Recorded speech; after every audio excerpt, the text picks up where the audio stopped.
Então, qual que era a ideia dos Subversivos Anônimos? Deixar registrada a história desses bravos combatentes da classe operária, dos movimentos populares, e também aproveitar o livro e fazer prova nos processos onde negavam seus direitos.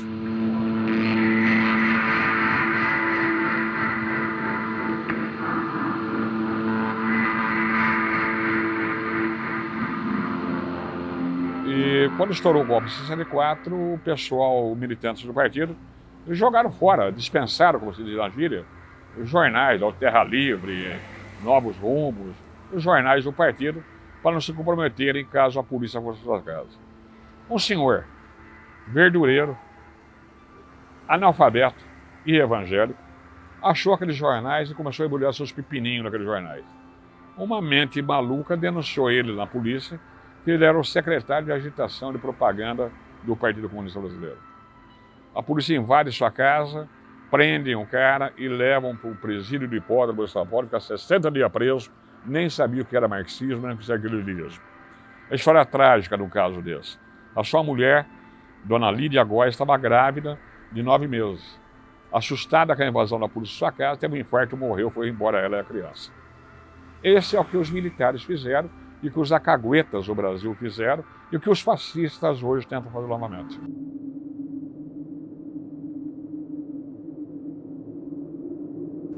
Aí surgiu a ideia de fazermos um livro, né, com uma coletânea daqueles depoimentos que deram origem ao documentário Subversivos Anônimos, e fazer um livro para deixar registrada a história desses personagens.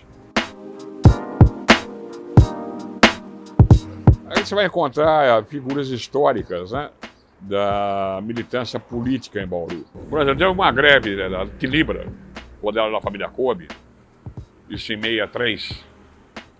Qual era o motivo da greve? Que, embora já existisse o salário mínimo obrigatório, o proprietário da Tilibra, o João Kobe, certo, se recusava a pagar o salário mínimo para as mulheres. Porque o João Kobe dizia que mulher precisava de dinheiro para comprar um pano de chita, fazer um vestido e pintura para arrumar um namorado. Não precisava de dinheiro para sobreviver. Era coisa simples. Então houve uma greve grande. Aí, inclusive, por incrível que pareça, quem que entrava no meio para tentar acabar com o movimento grevista, que era uma luta justa, o pagamento do salário mínimo para a mulher trabalhadora. O padre, na época da cidade, Pedro Paulo Cup, certo? Que ia interceder para os grevistas acabarem com a greve, que poderia prejudicar a saúde de São João Kobe. E já em 18, 19, circulava um jornal em Bauru, mais ligado aos anarquistas da época, né? Chamado A Razão. E os anarquistas não concordavam com o método de ensino oferecido por Bauru. Bauru devia ter 6, 7 mil habitantes na época. E já naquela época montaram a escola moderna. Trouxeram professores de São Paulo para lecionarem para seus filhos e quem mais da sociedade tivesse interesse. Em 24 já era fundado aqui em Bauru o Partido Comunista Brasileiro. Era o ferreiro José Hernandes. Tem uma passagem interessante de José Hernandes, que ele tinha uma cicatriz de um coice de cavalo na testa. Então ele dizia que o coice do cavalo não doía nada. O que doía eram os coices da burguesia, da classe dominante. Tá? Posteriormente entrou no Partido Comunista em Bauru o maquinista da Estrada de Ferro do Horácio do Brasil, o José Duarte, foi uma das maiores lideranças ferroviárias de Bauru. Você tem uma base, o José Duarte, entre o Estado Novo do Getúlio e a ditadura militar, deve ter puxado os 10 anos de cadeia e os 15 anos clandestino. Você vai encontrar o Elias Calixto Bittar e o Arconcio Pereira da Silva, punidos em janeiro de 1949, em decorrência de uma greve na então Companhia Paulista Estrada de Ferro. Além de serem demitidos do serviço, foram condenados à prisão. Coisas absurdas que tiveram nesse período ditatorial. E a nossa tentativa é deixar isso vivo, né, na memória popular, para que nunca mais se repitam tais fatos. A Frente Anticomunista foi criada em Bauru pelo promotor público Silvio Marques Júnior e se alastrou por boa parte do Estado, principalmente por ele ser professor da Faculdade de Direito. Inclusive o jornal Última Hora, acho que no início de janeiro, fevereiro de 64, através da sucursal então de Bauru, publicou uma matéria denunciando que o Silvio Marques tinha um sítio onde ensinava inclusive adolescentes a treinar em tiro. certo? Inclusive crianças a treinar tiro, tá? A ignorância que a gente vê hoje, continua vendo hoje, com tanto fascistoide saindo do armário, também existia naquela época. É uma história que não pode cair no esquecimento jamais, tá? Se a gente for ver conquistas que hoje estão sendo jogadas na lata de lixo da história, com a reforma da Previdência, com a reforma trabalhista, nós vemos a importância da luta desses companheiros que ousaram lutar, ousaram tentar vencer.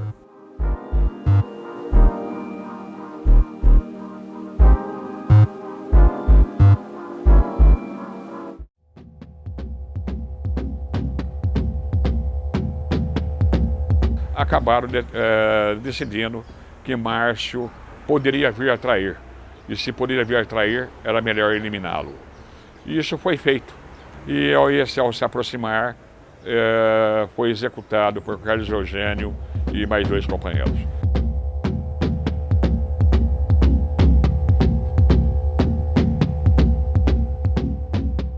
A intenção desse livro foi resgatar uma história que era obscura. Algumas pessoas diziam que Márcio tinha sido eliminado pela polícia, pela repressão, e outros diziam que não, que era por os próprios companheiros. Na realidade, o Márcio Toledo é natural de Ouro Fino, Minas Gerais. O pai veio para Bauru e montou a Faculdade de Direito de Bauru, da Instituição Toledo de Ensino.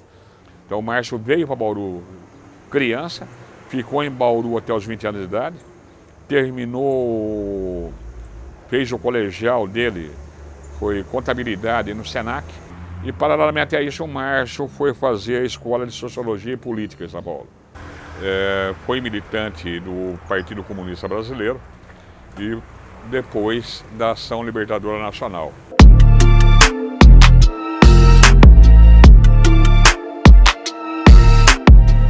Como militante da Ação Libertadora Nacional, ele foi destacado com outros companheiros para o treinamento de guerrilha em Cuba. Quando ele retornou para o Brasil em meados dos anos 70, inclusive na época da Copa do Mundo,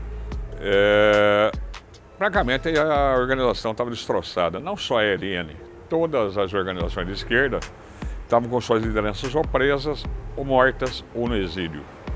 O então líder nacional da ELN, Joaquim Câmara Ferreira, acabou guindando o Márcio para a coordenação nacional da organização. O Márcio, vendo que o negócio estava destroçado, continuou militando, atuando. Para novembro de 1970, a chamada Quinzena Marighella, em homenagem ao primeiro ano da morte do líder comunista, líder revolucionário Carlos Marighella.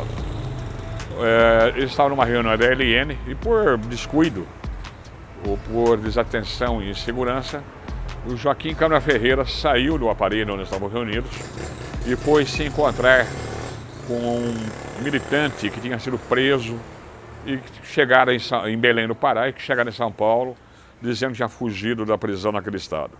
Na realidade, ele tinha feito acordo com a repressão, José Severino Tavares, ele tinha feito acordo com a repressão e levou o Joaquim Câmara Ferreira ao encontro do delegado Fleury e companhia do DOPS Joban, acabando por morrer na tortura o Joaquim Câmara Ferreira.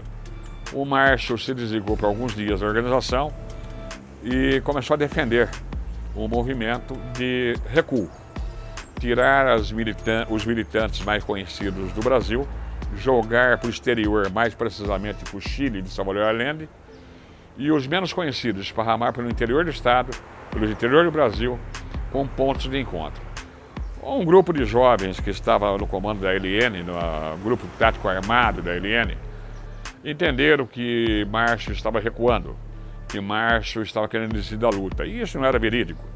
Marcaram um ponto de encontro com Márcio na pequena rua Caçapava, nos Jardins de São Paulo, perto da Alameda Casa Branca. Não teve defesa, não teve diálogo, simplesmente decidiram que ele ia morrer e mataram. O mentor intelectual, o executor da morte do Márcio, foi o Carlos Eugênio. Quem sou eu para criticar o estado de espírito que estavam esses militantes da época? Adrenalina alta, correndo o risco de serem mortos ou presos. A partir de 70, inclusive, era mais fácil ser morto do que ser preso. Então, eu creio que aí faltou E vamos até, não estou criticando nenhum jovem, mas o Carlos Eugênio, quando executou o Márcio, tinha 20 anos de idade, era comandante do grupo tático armado da LN. Então era um menino. Com 20 anos? 20 anos, tá? Era um menino, vamos falar o português claro, tá? E na mão desse menino estava a decisão de uma vida, estava a decisão do destino de uma organização. Então a história do Márcio era essa, resgatar a história de um cara que foi morto porque possivelmente poderia vir a trair. Quer dizer, fizeram os militantes na época a presunção de adivinhar o futuro.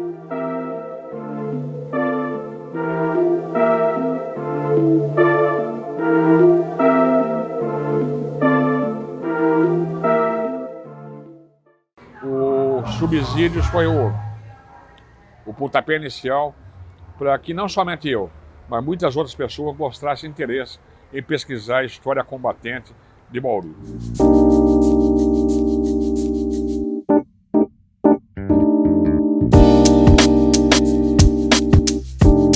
Parece uma tese acadêmica, né? Subsídios para a história da repressão em Bauru.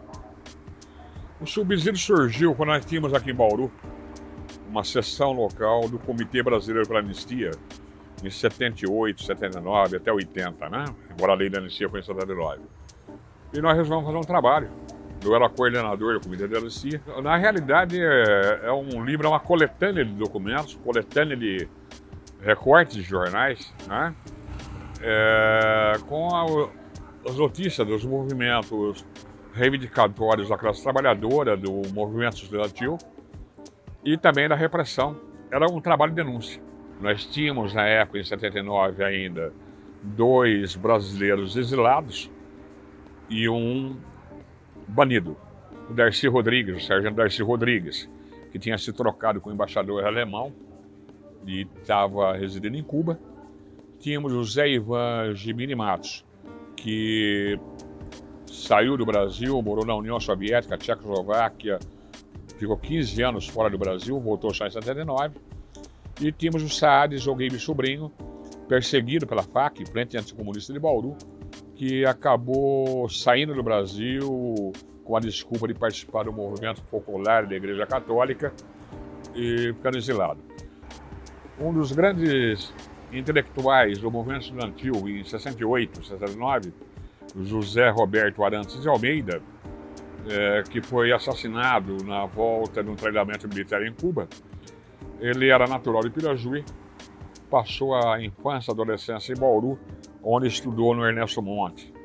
Tivemos também o caso que até hoje não está esclarecido, dos irmãos Petit, Jaime, Lúcio e Maria Lúcia, que morreram na Guerra do Araguaia, e até hoje somente os restos mortais da Maria Lúcia foram localizados. Várias coisas que descobrimos ali, achei uma preciosidade nessa pesquisa. É um documento da greve de triagem de 1949 que seu Elias Calixto manteve enterrado durante 40 anos. Está embrulhado em plástico, não sei o que estava embrulhado, ele foi lá, desenterrou e me entregou.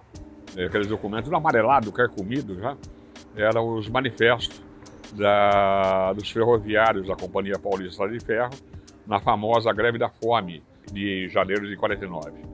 E tinha seu Benedito Borges, que deixou de ser grevista, deixou de ser comunista e foi um dos maiores pais de santo de Bauru.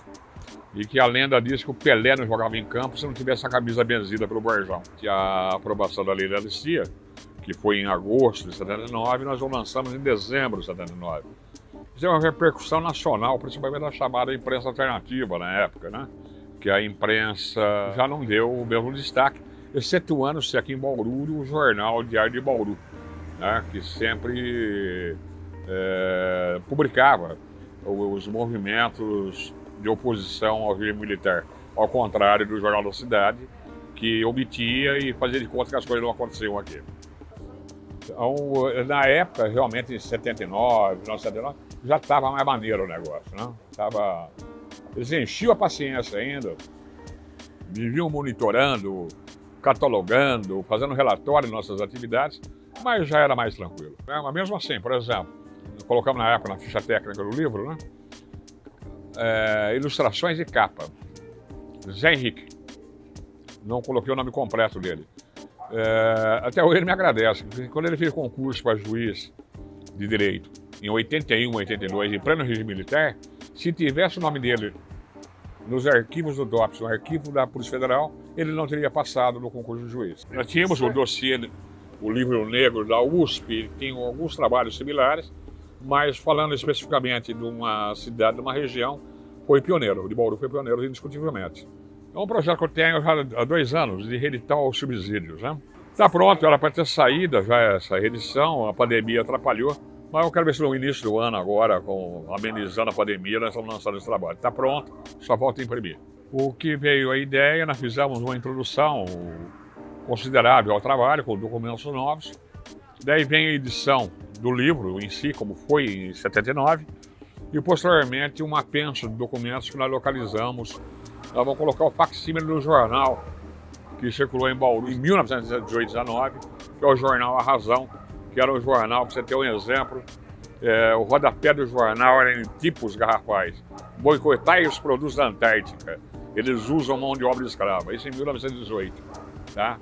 Então, é um negócio que a gente quer deixar resgatado, guardado, para o pessoal das novas gerações vem aí, saber o que foi Bauru, como foi a luta da classe trabalhadora, da esquerda, dos movimentos populares da cidade.